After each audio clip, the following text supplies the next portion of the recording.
গাজায় একের পর এক বিস্ফোরণে কেঁপে উঠেছে বিশ্ববিবেক। যুদ্ধবিরতির চুক্তি লঙ্ঘন করে ইসরায়েলি হায়নাদের এই হামলার পর বিশ্বের বিভিন্ন দেশে বিক্ষোভ ও প্রতিবাদ হয়েছে।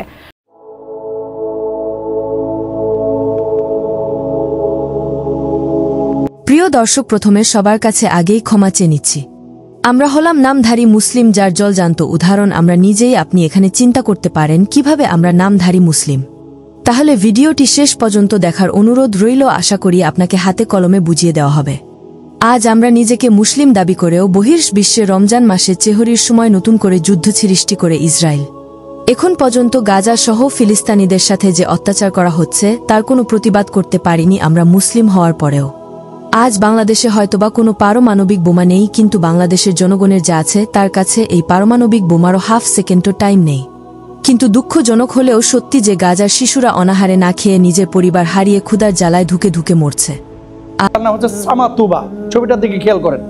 সে বলছিল, আম্মা আমি মরবো কবে? কেন তুমি মরবা কেন? বলছে, আম্মা আমি মরে যেতে চাই। কেন? গাজার বাচ্চা এই সামাতুবা, এই মেয়েটি খাবার দাবার পাচ্ছে না, রুটি পাচ্ছে না, এই জন্য বলতেছে আমি জান্নাতে গিয়ে আল্লাহর কাছে রুটি খাবো। আল্লাহু আকবার বলি একবার। আর আমরা একই আল্লাহর সৃষ্টি সেরা মানব জীব হয়েও রমজান মাসের শেষে ঈদে খুশিতে বরবাদের মতো সিনেমা দেখে বাহবা দিচ্ছি মেগাস্টারদেরকে।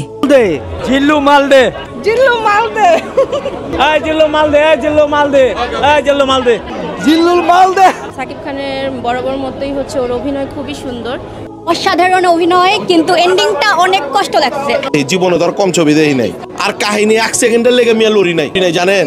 এত সুন্দর ছবি। আসলে আমাদের মুসলিম বলতেই এখন ঘৃণা লাগে। একবার সিনেমা নাটক জগতের ভিডিও গান থেকে বেরিয়ে এসে সোশ্যাল মিডিয়ায় এই গাজা ও ফিলিস্তিনবাসীর ভিডিওগুলো দেখুন। যদি আপনার চোখে পানি না আসে তাহলে বুঝে নিবেন আপনি নামধারী মুসলিম।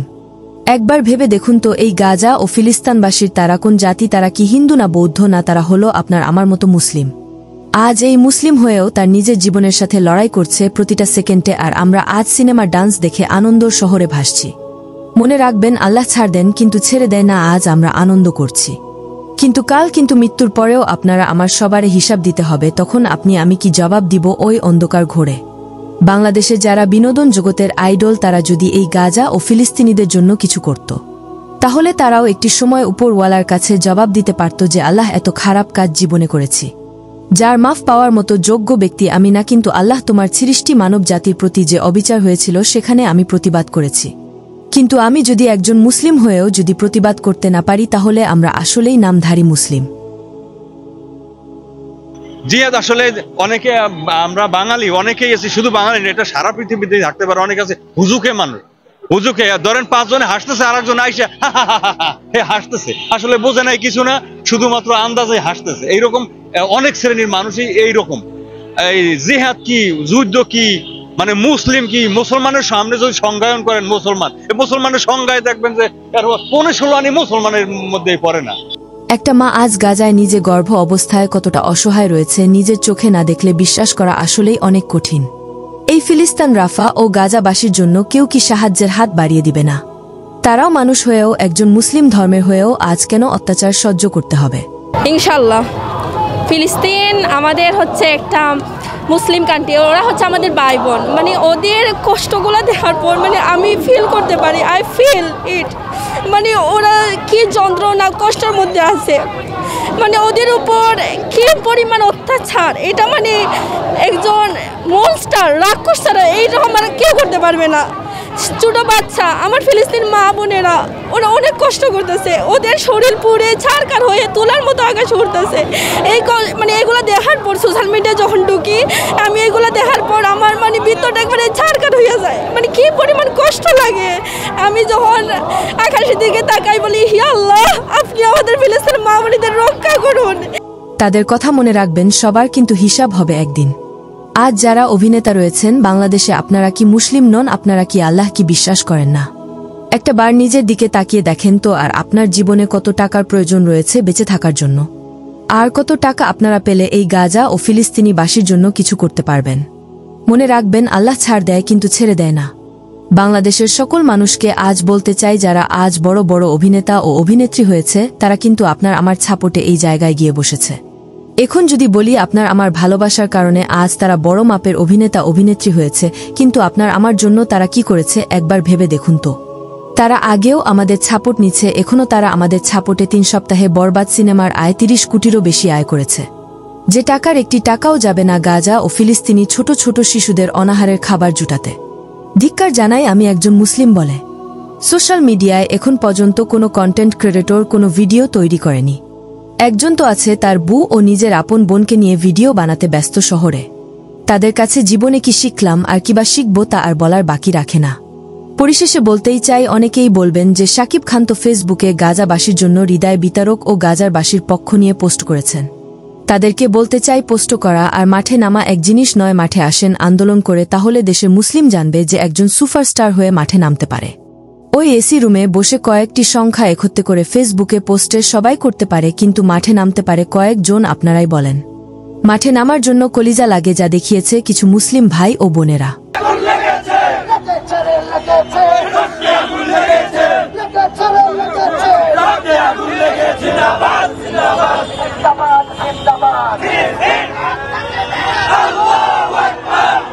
আমরা যাব প্যালেস্টাইনে, সৌদি আরব ঘুমায় থাকুক, আমরা যাব। আমার মাঝে মাঝে লজ্জা লাগে যে আমি একটা মুসলিম, আমি একজন প্রাইমারি স্কুলের টিচার, আমি একজন সহকারী শিক্ষক। মানে ওই বাচ্চাদের দেখে আজকে আমি থাকতে পারতেছিলাম না। আমাদের সেফ না, আমাদের ফাইট করতে হবে। Fight for Palestine, not safe for Palestine. একজন ইসলামিক আলোচক তো আছেন এই সব নিয়ে ব্যস্ত। বউকে দেখলে আমরা কি বলবো? বউকে দেখলে আমরা কি বলবো? এত কিছু বলার কারণে আমাদের কথায় কেউ কষ্ট পেয়ে থাকলে আমরা আন্তরিকভাবে দুঃখিত। মুসলিম ঘরে জন্মেছি, তাই আর চুপ থাকতে পারলাম না। ট্রাম্প এসে ঘোষণা দিচ্ছে যে গাজা তার হাতে তুলে দিলে নাকি মধ্যপ্রাচ্যে স্থিতিশীলতা আসবে। গাজা তার হাতে তুলে দিলে নাকি গাজায় তিনি শান্তি এবং সমৃদ্ধিতে ভরিয়ে দেবেন। এই গাজা কি ট্রাম্পের বাবার নাকি? আন্তর্জাতিক কোনো আইন কানুন নেই, গোটা মুসলিম বিশ্ব চুপ রয়েছে। এটির অন্যতম কারণ হচ্ছে এই মার্কিনী স্বার্থোদ্ধার। তারা ওই গাজাকে পেতে চায়, তারা জেরুজালেমকে পেতে চায়। আগে আমরা মার্কিনীদেরকে দেখেছি তারা বারবার গাজাকে ইসরায়েলের হাতে তুলে দিতে চেয়েছে।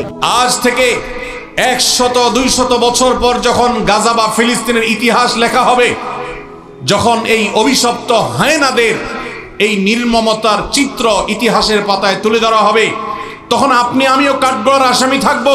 কারণ তখনকার মানুষেরা, তখনকার জেনারেশনেরা আলোচনা করবে তখন পৃথিবীতে যে শত শত কোটি মানুষ বসবাস করেছিল, সে মানুষগুলো কিভাবে এতগুলো মানুষের সামনে পৃথিবীর ছোট্ট একটা ভূখণ্ডের মধ্যে এইভাবে মানুষকে হত্যাযজ্ঞ চালানো হয়েছে, নির্মমতা করা হয়েছে, শিশুদের সামনে বাবা মাকে খুন করা হয়েছে, বাবা মার সামনে শিশুদেরকে টুকরা টুকরো করা হয়েছে, কিভাবে এই নির্মমতা চালানো হয়েছে বিশ্বের শত শত কোটি মানুষ, তারা তখন কি করেছে। আগামী 100-200 বছর পরে যখন ফিলিস্তিন এবং গাজার ইতিহাস লেখা হবে, আসামের কাঠগড়ায় আমরা সবাইকে দাঁড়াতে হবে। ভিডিওটি দেখার পর আপনার মূল্যবান মতামত আমাদেরকে কমেন্ট করে জানিয়ে দিতে পারেন। আমরা আপনার সেই মহামূল্যবান কমেন্টের রিপ্লাই দেওয়ার জন্য সর্বদা প্রস্তুত রয়েছি।